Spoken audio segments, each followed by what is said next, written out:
ها هو الأزرق العربي منذ براءة التاريخ وحتى براعة الجغرافيا، في مختلف التضاريس والمناخات والأمكنة، وفي الأزمنة العربية والأزمات الغربية. سياج الماء النبيل بأمواجه الدافئة وأملاحه الحالمة بالحياة، حارس الأرض والآخذ بناصيتها إلى أحضانه الحانية.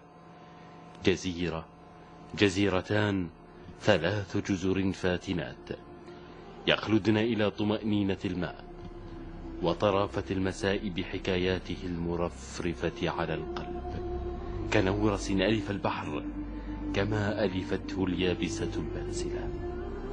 هو العربي منذ رجولة القمر وحتى أنوثة الشمس. الجزر سلمك الله، نحن هذه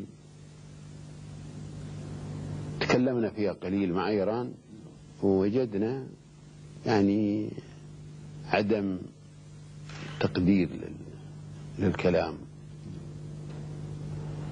فرفعناها للجامعة العربية والإخواننا العرب وللعالم الدولي كله ما فيه هيئة الأمم، ورايح إلى مجلس الأمن. ما نحن جالسين، نحن ما لا نريد نخانق على شيء ولا نريد حد يخانقنا، نريد أن كل ما هو إلنا يجينا بطريق حق وعدالة. اشتدي يا أزمة تنفرجي، في الرأس حروف عربية، قومي من نومك عازمة وتدحرجي، كوني كما أنت واثقة، كونك كرة أرضية، في البحر جزر عالية، والثعلب في طائرة الصبح معتكف يطلق أدعية ذرية. التقت وكالات الأنباء الأجنبية بسمو الشيخ خالد بن صقر القاسمي ولي العهد نائب حاكم رأس إن الجزيرة الكبيرة والصغيرة تابعتان منذ قدم التاريخ لإمارة رأس الخيم، وأن الاحتلال الإيراني للجزيرة لا يشكل مشكلة لنا، إنما هي مشكلة تواجه الأمة العربية بكاملها. فها هي الحكومة الحديثة تؤكد الفلسفة الحكيمة للإمارات: ما أخذ بالقوة لا يسترد إلا بالقوة، قوة الفكر والدين والحياة والمياه العربية الأصيلة، مياه نبعها ثابت ومصبها الأقاليم والجزر والأودية والبساتين الندية والورود المشرقة في الدروب والقلوب.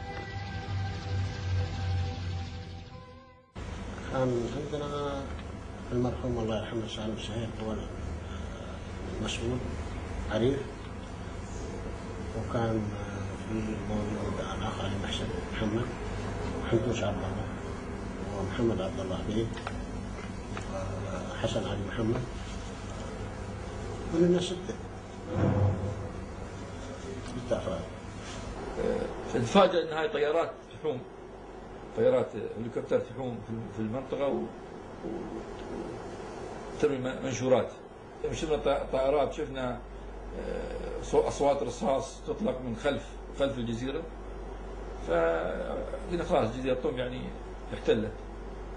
واللي أكد الموضوع اللي هو طائرات كانت تسمى في ذلك الوقت الفانتوم، كانت تأتي بشكل منخفض، صوتها كان مزعج حتى لدرجة أن أنت داخل البيت تحس أن البيت يكون فيه مثل رجفة. الهجوم بدأ تقريبا الساعة 5:30 الفجر. بعد ما وصلت البوارق مباشرة نزلوا الجنود الإيرانيين على الجزيرة، مسحوا الجزيرة من جهة الشرق، مسحوا الجزيرة حتى تأكدوا أن ما فيش أفراد يعني غيرنا في الجزيرة. الساعة 6 بلشت تقارب الجيش الإيراني من المركز، فجوا من ال4 جهات على المركز، طبعا ضايق تبعهم، استدعينا على اساس هو نوايا نحن نسلم. نحن فكرنا نحن ما لنا عيشه بعد الهجوم هذاك وكثره الافراد ولا، فكرنا فكر غير. احنا قلنا ابدا لا نسلم ابدا مهما صار فينا من اي شيء، نحن متاكدين ان احنا للموت للموت. رفضنا الجماعه الله يرحمه حياه سالم سهيل، قلنا شو الرد يعني مثلا شو يكون الوضع. طبعا حنتوش كان يتصل في اللاسلكي والاداره اساسا ان الجيش يعني دخل الجزيره. يوم الجلسه ضد الجلسه وهذا داخل الشقه في المركز حاوطوهم. يوم قام نزلوا العلم ما طاوا سالم فيه ما طاوا، سالوا مروحهم ينزلون مروحهم الديش يعني لو سالوا ينزلون ضربوه طاح. هذا سالم ينزل العلم ضربوه طاح. لما طاح عقب صار ثورة.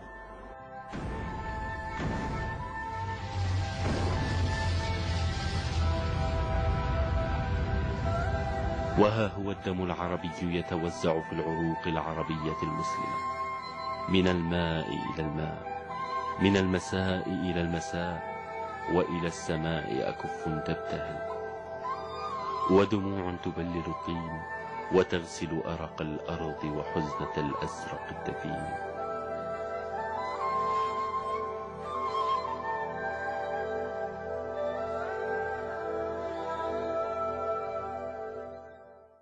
اتصل للقياده ماله قال لهم تقدم على الجيش مال ايران واحنا الحين ما نبي شو الامر عندكم؟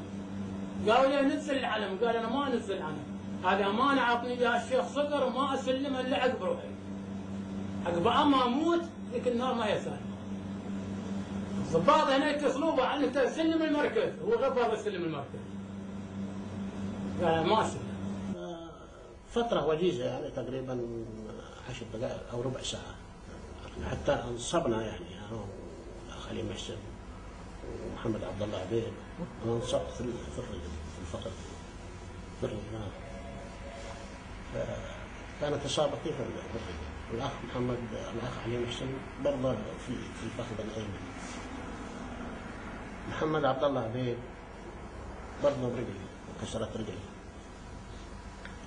وعلي حسن علي محمد برضه انصاب، دخلت له من المكان هذا وخرجت من ظهر. حياة سالم سهيل الله يرحمه المسؤول عارف، طلع من الحجرة اللي كان فيها، وفيه كان عندنا مطبخ مثل ما تقول عريش ورا المركز. فعندما طلع من الحجرة وراح ورا المركز انضرب، لأن الجزيرة أصبحت كلها جنود كل الجيش. فلما طبعا بدأت المعركة ما بيننا انصبنا مثل ما أقول لك يعني. طحنا على باب المركز، هم ما فيش يعني مثلا تقول، لأنهم جو على المركز من كل الاتجاهات يعني من 4 اتجاهات للمركز. بدأ الضرب يعني من أثناء المعركة صار الضرب بينهم يعني هم يضربون من البحر وجات على المركز وخرجوا، لأنه في درايش في المركز تخرج من الدريشة وضربت لها 1 2 من الجيش الإيراني نفسهم يعني. فحسوا إنه خلاص ما في مقاومة من عندنا. ليش؟ لأن الطائرة تحوم فوق المركز والمعركة دائرة، الجنود موجودين في باب المركز يعني الجنود الإيرانيين، ومن شمال المركز ومن غربيه. حسوا إن ما في أوادم، ما شافوا أوادم، خلاص بعد ما انصبنا طبعا ما في مقاومة. وقفت المعركة. طبعا كان الأخ حنتوش لا زال في الحجر اللي كان فيه عند الجهاز، ما عرفنا فيه، يعني حي ميت ما عرفناه فيه. كم واحد راعي المخابرات، راعي ما يعلم